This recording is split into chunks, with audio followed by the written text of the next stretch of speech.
সন্তান কি শুধু ভাগ্যের লিখন নাকি কর্মের ফল? একদিন মহর্ষি নারদ হাতে বীণা নিয়ে নারায়ণ নারায়ণ নাম জপ করতে করতে বৈকুণ্ঠের দিকে যাচ্ছিলেন। পথে এক মহিলার সঙ্গে তার দেখা হলো। মহিলার মুখমণ্ডল ছিল ম্লান, চোখে এক গভীর শূন্যতা। তিনি করুণ স্বরে আর্তনাদ করে উঠলেন, হে মুনিবর, আজ পর্যন্ত আমার কোলে কোনো সন্তান খেলেনি। আপনি তো স্বয়ং ভগবানের দেখা পান, দয়া করে তাকে একটু জিজ্ঞাসা করবেন আমার কোল কবে ভরবে। নারদজি করুণার সাথে মহিলার দিকে তাকিয়ে বললেন, ঠিক আছে মাতা, আমি অবশ্যই জিজ্ঞাসা করব। এই বলে তিনি এগিয়ে গেলেন। বৈকুণ্ঠ ধামে ভগবান হাসি মুখে নারদকে স্বাগত জানালেন। এসো নারদ, সব কুশল তো?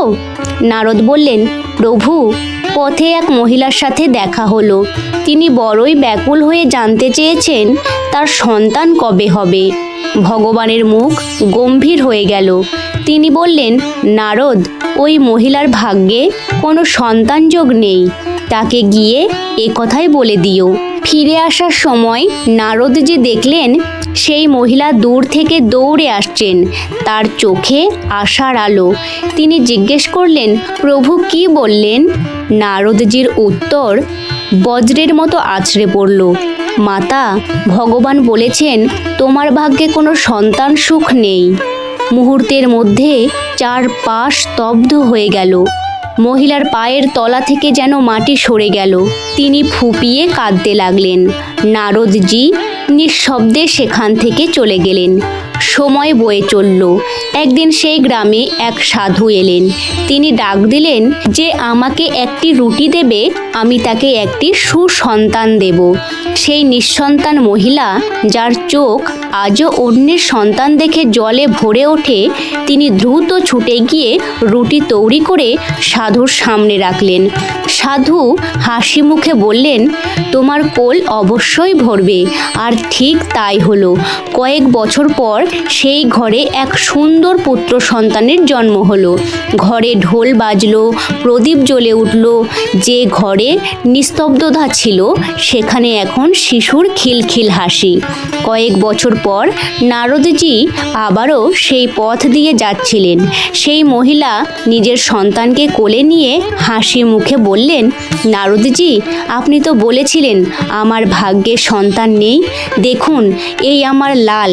এক সাধু আমাকে আশীর্বাদ করেছিলেন এবং ঈশ্বর আমাকে সন্তান দিয়েছেন। নারদজি অবাক হয়ে ভাবলেন, এটা কি করে সম্ভব? তিনি সরাসরি বৈকুণ্ঠে গিয়ে ভগবানকে প্রশ্ন করলেন, প্রভু, আপনি তো বলেছিলেন ওর ভাগ্যে সন্তান নেই, তবে এটা কিভাবে হলো?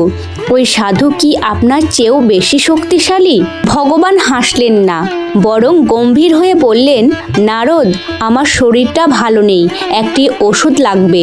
মর্তলোক থেকে এক বাটি মানুষের রক্ত নিয়ে এসো। নারদজি হতবাক হয়ে পৃথিবীতে নামলেন। তিনি দাঁড়ে দাঁড়ে ঘুরলেন, কিন্তু কেউ রক্ত দিতে রাজি হলো না। বরং লোকে উপহাস করে বলল, ভগবান অসুস্থ? যাও যাও, পাগল কোথাকার। নারদ ক্লান্ত হয়ে এক জঙ্গলে পৌঁছালেন। সেখানে সেই সাধুর সাথে তার দেখা হলো। সাধু জিজ্ঞেস করলেন, নারদজি, এই জঙ্গলে কি করছেন? নারদ অসহায় স্বরে বললেন, প্রভু এক বাটি মানুষের রক্ত চেয়েছেন। সাধু এক মুহূর্তও ইতস্তত করলেন না। তিনি বললেন, ছুরি দিন। কোনো কথা না বলে তিনি নিজের শরীর থেকে রক্ত বের করে বাটি ভরে দিলেন। নারদ স্তব্ধ হয়ে গেলেন। সেই রক্ত নিয়ে তিনি বৈকুণ্ঠে পৌঁছালেন।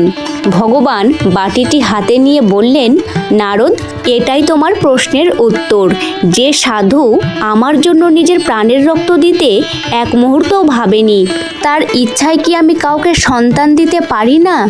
আর তুমি, তোমার শরীরেও রক্ত ছিল, কিন্তু তুমি এক ফোঁটাও দিলে না। মানুষের ভাগ্য কেবল তার ললাটের লিখন দিয়ে তৈরি হয় না।